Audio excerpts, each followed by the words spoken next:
सबसे पहले तो ये फरमाइएगा कि इसको किस तरह से हम इसको क्या इस चीज से ताबीर करें कि अमेरिका जो है वो एग्जर्ट करने में अपनी पावर ज्यादा कामयाब रहा है और ये रूस और ईरान की किसी तरह कमजोरी से ताबीर इसको किया जा सकता है? ये हुआ सबसे पहले, ये ट्रांजिशन हो कैसे गया? पहले तो बहुत फुल थ्रॉटल अटेम्प्ट की गई थी, वो तो कामयाब नहीं थी हुई। बहुत शुक्रिया। इसको बायो साहब आप ऐसे देखें कि जैसे कोई चीज एक बहुत कमजोर रस्सी से लटकी हुई हो और उसे कुछ लोगों ने एक आरजी या एक जाली किस्म का सहारा दे के बचाया हुआ हो। तो इस तरह की सूरत हाल कम से कम 2011 से 2011 से अब तक थी, पिछले 13 साल से। क्योंकि बशार अल असद गवर्नमेंट जो है, जो असद रजीम है 54 साल से 54 ईयर से शाम में है, ये अपनी कमजोरी पर पहले दिन से कायम थी, क्योंकि ये एक माइनॉरिटी गवर्नमेंट थी। सिर्फ 10 से 15% जो आबादी है वो उसका कंट्रोल था। और 2011 में जब इन्होंने, जो अवाम थे, ज्यादातर लोग थे, उनके एम्बिशंस को इन्होंने एड्रेस ही नहीं किया, तो उसके बाद ये बिल्कुल ही इलेजिटिमेट गवर्नमेंट हो गई। इसकी अपनी हमायत ही खत्म हो चुकी थी। एक तो पहले माइनॉरिटी में थी, फिर इसकी हमायत खत्म हो चुकी थी अपने लोगों में भी। उसके बाद इसको सिर्फ रशिया और ईरान ने हिजबुल्लाह फाइटर्स, दसियों हजारों फाइटर्स की मदद से इसको बचाया था। तो जो हुआ है ये इनएविटेबल था, ये आज या कल होना ही था। अभी ये हुआ है कि उनको वक्त बहुत अच्छा मिल गया कि हिजबुल्लाह भी एक जगह पर बिजी, रशिया भी एक जगह पर बिजी था। तो आप जानते हैं कि बशार अल असद की फोर्सेस, उनको सैलरीज भी नहीं मिली थी, तो वो अकेले फाइट कर ही नहीं सकते थे। अच्छा, ये फरमाइएगा फैसल भाई कि इसका आगे, इसके स्ट्रेटेजिक आप इसको किस नजर से देख रहे हैं, इसके क्या असरात हो सकते हैं ओवरऑल?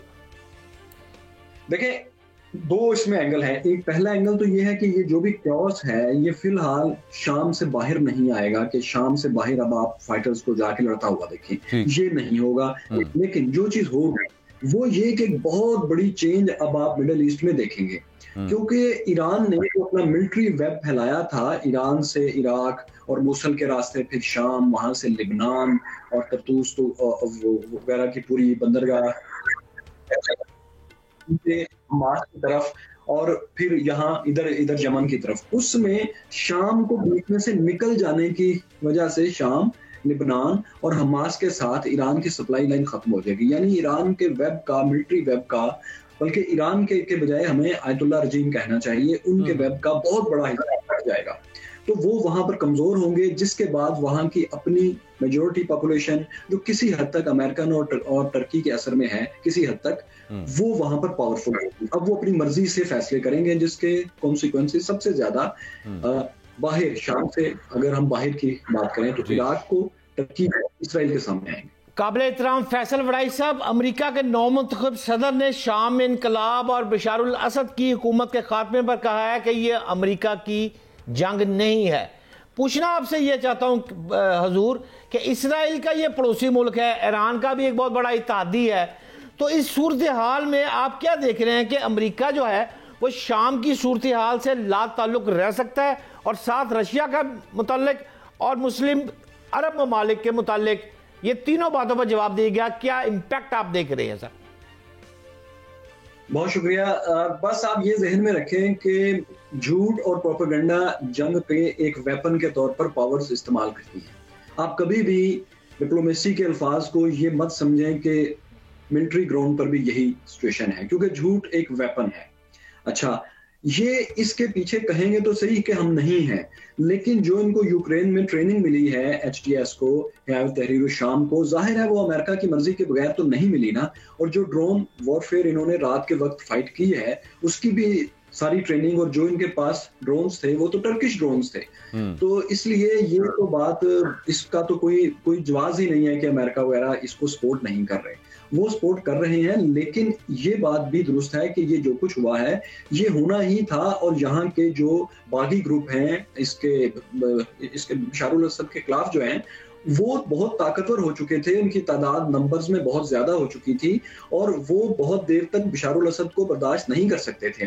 बशारुल असद की गवर्नमेंट आप याद रखें बेपनाह जालिम गवर्नमेंट है। इसके बाप ने एक महीने में 40-40 हजार लोगों को अपने शहरों में कत्ल किया हुआ है। और इसने भी, यानी हाफिजुल असद की बात कर रहा हूँ, बशारुल असद ने भी अपने दौर में अगर कोई इसकी तस्वीर को फाड़ भी देता था तो उन बच्चों को कत्ल करके उनकी लाशें बच्चों के पास, उनके वालिदैन के पास भेज दिया करते थे। अभी कल परसों की बातें, जेलों से भी जो लोग रिहा हुए हैं ये वहां 10-10 साल से कैद थे और जेलों में कैद थे, बंद औरतें बेशुमार कैद थी। अभी आप देखें वो जो वीडियोस आ रही हैं, जब जेलों के दरवाजे खुलेंगे तो जेल के कैदी को तो बिल्कुल नहीं पता था कि बाहर क्या सूरत हाल हो रही है, तो उन्होंने चीखना शुरू कर दिया कि शायद हमें मारने के लिए ले जाने लगे।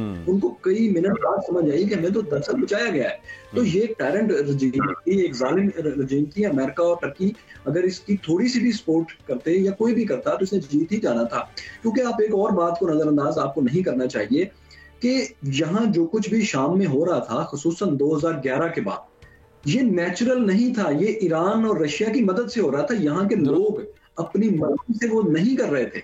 ये आपको बात नजरअंदाज नहीं करनी चाहिए। ये यूं ही है कि जैसे पाकिस्तान में कोई और बाहर का मुल्क आके किसी एक माइनॉरिटी गवर्नमेंट यहाँ कायम करे और फिर उसकी मर्जी से यहाँ पर सारे फैसले होने लगे। तो ये हो रहा था जो कि बहुत देर तक नहीं हो सकता। अच्छा फैसल बड़ा साहब, ये इसमें तो कोई शक नहीं है कि एक टायरेंट रजीम थी, लेकिन उसके बाद भी मतलब कोई खास ऐसी तवक्को नहीं है कि वहाँ पे ह्यूमन राइट्स की सूरत हाल कोई बहुत ज़्यादा बेहतर हो जाएगी। लेकिन मैं ओवरऑल अब आपसे एक वर्ल्ड ऑर्डर के हवाले से ये सवाल पूछना चाहता हूँ कि आलमी सियासत में ना ओवरऑल दुनिया भर में आमराना हुकूमतों की जो ताकत है उसमें हमें इजाफा होता नज़र आ रहा है, और इसकी क्या वजह है कि ये जो मुल्कों में तकरीबन अक्रॉस वर्ल्ड जो राइटिस्ट गवर्नमेंट्स हैं वो पावर में आ रही हैं और जमहूरी उसूल जो है, जमहूरी इदारे जो हैं वो कमज़ोर होते जा रहे हैं।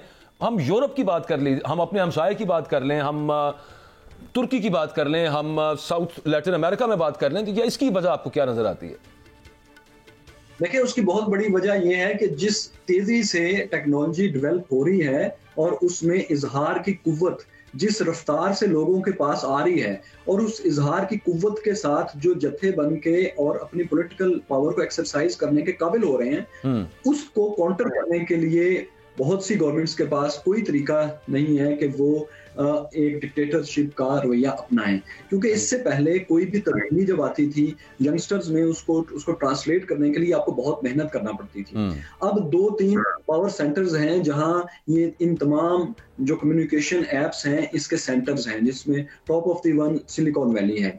उसके बाद इनको मैन्यूवर करने की 2-3 जगह और हैं। अब वहां से किसी भी जगह से 2-3 साल की मेहनत से वो लोग एक मुल्क में राय अम्मा को चेंज करने की पूरी कोशिश करते हैं, जिसके बाद स्टेट में इतनी पावर नहीं होती कि वो उसके मुकाबले का जो नैरेटिव है उसी पावर से बना सके।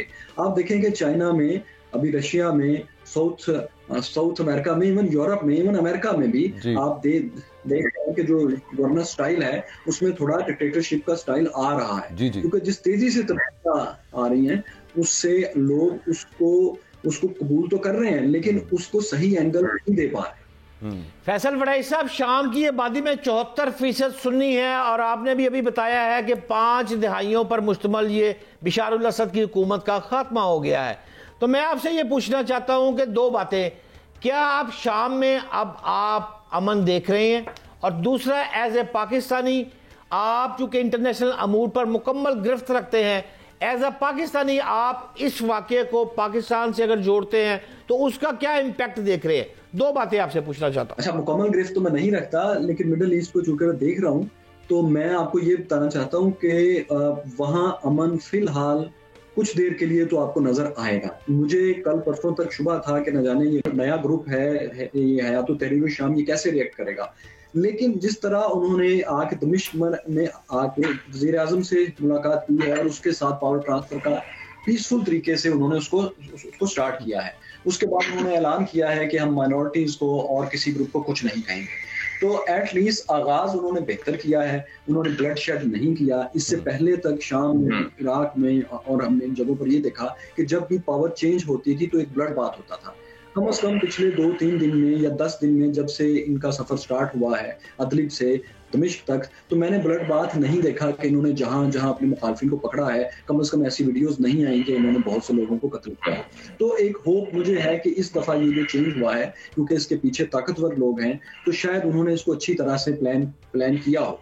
लेकिन आपको पता है कि जब एग्जीक्यूशन शुरू होती है तो सबसे पहली कैजुअलिटी प्लान ही की होती है। तो पहला प्लान वो इसको बशारुल असद को भगा देंगे, वो उसमें तो इस तरह कामयाब हो गए कि बशारुल असद ने इनके मुकाबले में रेजिस्टेंस ही नहीं की। अब है दूसरा फेज, जिसमें दो सबसे बड़े ताकतवर ग्रुप, एक है तहरीर शाम और एक कुर्दिश ग्रुप जो इनके नॉर्थ ईस्ट में है। ये दो बेहद ताकतवर ग्रुप्स हैं, और जो कुर्दिश है इनके पास ऑयल की पावर भी है, क्योंकि शाम का जो ऑयल का ज्यादा बड़ा हिस्सा है उस साइड पर है। दूसरा जो ऑयल का हिस्सा है वो सीरियन फ्री आर्मी जो अमेरिकन कंट्रोल एरिया है, जहां 1000 की तादाद में अमेरिकन ट्रूप्स भी हैं, उस जगह पर है। तो ये तीन बड़े ग्रुप्स हैं जिनके दरमियान अब ऐन मुमकिन है कि लड़ाई हो, ऐन मुमकिन है कि दोहा में कोई मुज़ाकरात हों और ये किसी पावर फार्मूले पर एक्टिव हो जाए।